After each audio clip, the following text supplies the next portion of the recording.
આમ આદમી પાર્ટીના ગુજરાત પ્રદેશ ઉપપ્રમુખ ડોક્ટર કાયનાત અંસારી આથાએ નખત્રાણા તાલુકાના નેત્રા ગામની આંગણવાડી અને સરકારી પ્રાથમિક શાળાની આકસ્મિક મુલાકાત લઈ શિક્ષણ અને બાળ વિકાસ સાથે જોડાયેલી સમસ્યાઓ અંગે ચિંતા વ્યક્ત કરી હતી.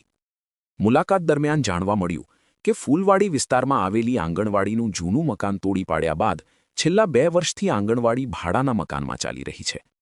નવી ઇમારત માટે હજુ સુધી કોઈ કાર્યવાહી ન થતાં નાના બાળકોને અપૂરતી સુવિધાઓ વચ્ચે અભ્યાસ કરવો પડી રહ્યો હોવાનું તેમણે જણાવ્યું હતું.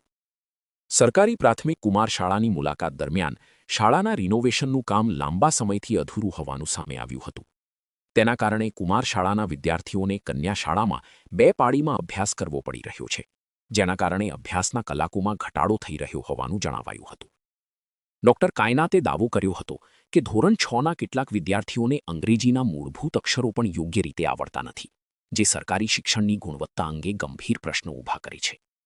તેમણે રાજ્યના શ્રેષ્ઠ શિક્ષક એવોર્ડ વિજેતા શિક્ષક દ્વારા ખાનગી શાળાનું સંચાલન થતું હોવાની બાબત સહિત શિક્ષકોની અછતની તપાસ કરવાની પણ માંગ કરી હતી. તેમણે જણાવ્યું હતું કે નેત્રા ગામ સહિત સમગ્ર કચ્છમાં શિક્ષકોની ખાલી જગ્યાઓ ભરવા, ગુણવત્તાયુક્ત શિક્ષણ સુનિશ્ચિત કરવા અને વિકાસ કાર્યો ઝડપથી પૂર્ણ કરવા માટે ઉચ્ચ કક્ષાએ રજૂઆત કરવામાં આવશે. હું ડોક્ટર કાયનાત અંસારી આથા, ઉપાધ્યક્ષ આમ આદમી પાર્ટી ગુજરાત પ્રદેશ.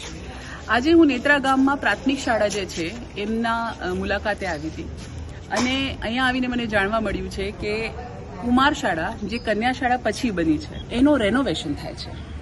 ઠીક છે, નવી શાળા છે, 1.5 મહિનો થઈ ગયો છે, રેનોવેશન થાય છે. આપણે બધા સમજીએ છીએ કે કેમ રેનોવેશન વધારે લાંબુ ચાલતું હોય છે. બીજી વસ્તુ કે અડધો દિવસ છોકરાઓ ભણે છે આ શાળામાં અને અડધો દિવસ છોકરીઓ ભણે છે. જો અડધા દિવસનું નુકસાની થાય છે એજ્યુકેશનની, એની જવાબદારી કોની છે? પછી અમે હમણાં છોકરાઓથી વાત કરી છે, 6ઠ્ઠી ક્લાસના છોકરાઓને ABCD નથી આવડતું. આવું શિક્ષણ છે. અને મને જાણવા મળ્યું છે કે અહીંયાના એ જે શિક્ષક છે બહુ રિસ્પેક્ટેડ અને એમને રાષ્ટ્ર પુરસ્કારથી સન્માનિત છે. એ પ્રાઇવેટ શાળામાં એમની સર્વિસીસ આપે છે, એમના છોકરા પણ પ્રાઇવેટ શાળામાં ભણે છે.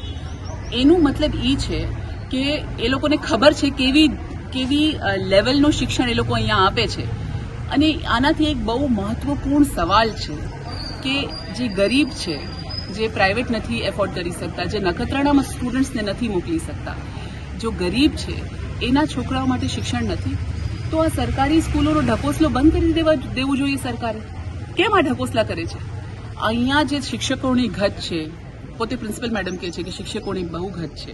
આખા કચ્છમાં શિક્ષકોની ઘટ છે. તમે સ્માર્ટ ક્લાસરૂમ આપી દો, એનાથી છોકરાઓનું શિક્ષણ નહીં સુધરે. તમને શિક્ષક આપવા પડશે. અને એ આખા કચ્છમાં, સમગ્ર કચ્છમાં છે.